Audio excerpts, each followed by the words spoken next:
एक बार की बात है। सुषमा अपने पूरे परिवार के साथ खुशी खुशी मोहन नगर में रहती थी। उसकी 2 बहुएं थी, पल्लवी और शिवानी। एक दिन दोनों बहुएं रसोई में काम कर रही होती है कि तभी उनकी सास सुषमा उन्हें बुलाती है। अरे बहू, जरा इधर तो आना। शिवानी, जरा जाकर देखना सासू माँ क्या कह रही हैं। दीदी आप ही देख लो ना जाकर, आपको भी तो सुनाई दे रहा है। अरे मैं आटा गूंद रही हूँ ना, तुम चली जाओ। हाँ तो मैं भी तो सब्जी काट रही हूँ ना दीदी। अरे बहू, जल्दी आओ। ओह, ये तो जाएगी नहीं। मैं ही जाकर देखती हूँ कि क्या करना है। पल्लवी सुषमा के कमरे में जाती है। जी मम्मी जी, क्या हुआ? शाम को घर पर कुछ मेहमान आने वाले हैं, तो तुम अच्छा सा खाना बना लेना बहू। ठीक है मम्मी जी, आप बता दीजिए क्या क्या बनाना है और कितने लोग आ रहे हैं। सुनील की मौसी जी और उनका पूरा परिवार आ रहा है। कुल मिलाकर 3 लोग और हमें मिलाकर हुए 9 लोग। तो अभी से ही तैयारी करना शुरू कर दो। और हाँ, घर की सफाई भी कर देना, हाँ, अच्छे से। जी मम्मी जी, सब काम हो जाएगा, आप चिंता मत कीजिए। पल्लवी शिवानी को घर में मेहमान आने वाले हैं इसके बारे में बताती है। क्या 9 लोगों का खाना बनाना होगा, घर की सफाई करनी है? बाप रे, सासू माँ ने तो हमें घर की नौकरानी ही समझ कर रखा है। ऐसा नहीं बोलते शिवानी, हम इस घर की बहू हैं और घर के काम करना हमारा फर्ज है। दीदी तो है ही सासू माँ की चमची, जब देखो सासू माँ। मैं तो इतना सारा काम नहीं करने वाली।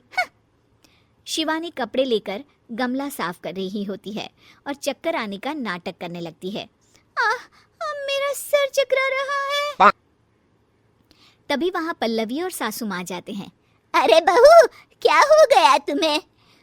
मम्मी जी, बहुत तेज सर में दर्द हो रहा है। तुम एक काम करो शिवानी, आराम कर लो। नहीं दीदी, घर में मेहमान आने वाले हैं, मुझे आपकी मदद करनी चाहिए। अरे कोई बात नहीं शिवानी, तुम आराम कर लो, मैं सब काम कर लूंगी। ठीक है दीदी, अगर आप इतना कह रही हैं तो आराम कर लेती हूँ। शिवानी आराम से अपने कमरे में मैगजीन पढ़ रही होती है। इसे कहते हैं आराम की जिंदगी। इतना सारा काम। चलो, सारा काम खत्म हो गया, शिवानी को देख आती हूँ। शिवानी अपने कमरे में ईयरफोन में गाने सुनते सुनते सो जाती है और उसके साइड में मैगजीन भी रखी होती है। पल्लवी वहाँ आ जाती है और वो सब देखती है। ओहो, तो मतलब सब काम चोरी का बहाना था। अभी बताती हूँ इसको।